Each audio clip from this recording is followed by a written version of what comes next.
Hello, everybody. Jay Millar here, my virtual dad. So happy to have you here with me today. And today we're going to talk about the pre-marriage playbook.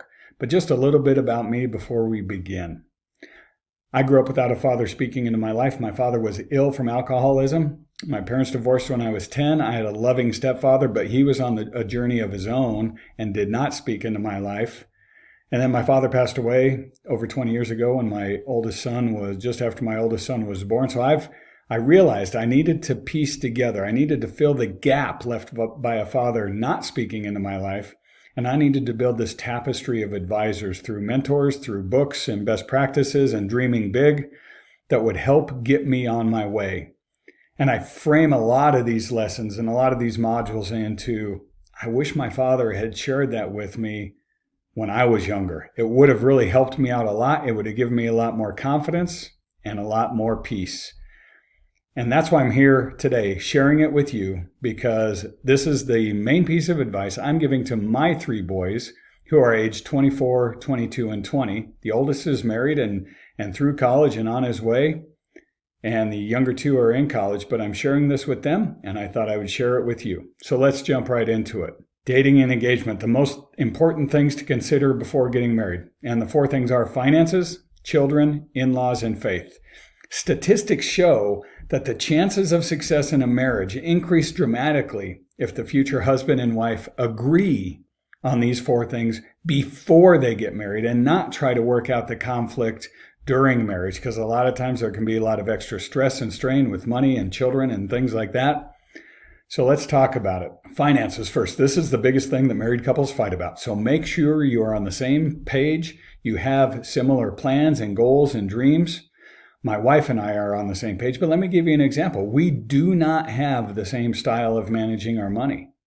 And again, I credit Dave Ramsey on this one. Dave Ramsey shared with me these four things for a pre-marriage playbook, so I'll give him credit for that. And on finances, he has these two terms for a married couple, and most married couples are a mix of these. It's called a free spirit and a nerd. My wife is the nerd. She likes to get the accounts balanced to the penny and know where every dollar is coming from and where it's going to.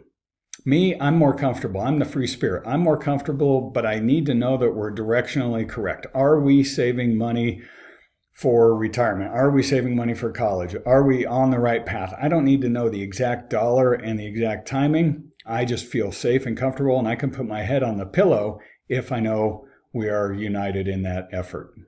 The second thing is children. The big question is, do you agree that you want to have a family? But there's a lot of nuances to that, especially soon after marriage and depending on how old you are when you get married. Not only do you want to have a family, how big is it going to be? When do you want to start it?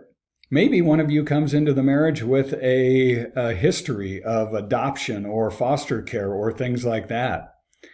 You need to make sure that, hey, at least we're on the same page and generally we have the same plan. Will it work out? My wife and I, as an example, we thought we got married late 20s. We thought we'd begin having a family at age 33. Within about 15 months, we had our first child because things changed. We started doing some math and we realized we didn't want to be 60 years old moving a child into freshman dorm at college. So we said, hey, we're going to change this plan a little bit and get going. But make sure you're on the same page with children. In-laws, do you know who the crazy ones are? I'm kind of joking there. And if you don't know, the joke is you are likely the crazy ones in your family. But seriously, there's holidays every year. And depending on where you are geographically located, driving over to a holiday meal, a Mother's Day, an Easter, a birthday, whatever it is, there's a lot of gravity to that. And you need to know that you are united. And somebody inside of your family is not going to drive a wedge between you as you try to grow your marriage.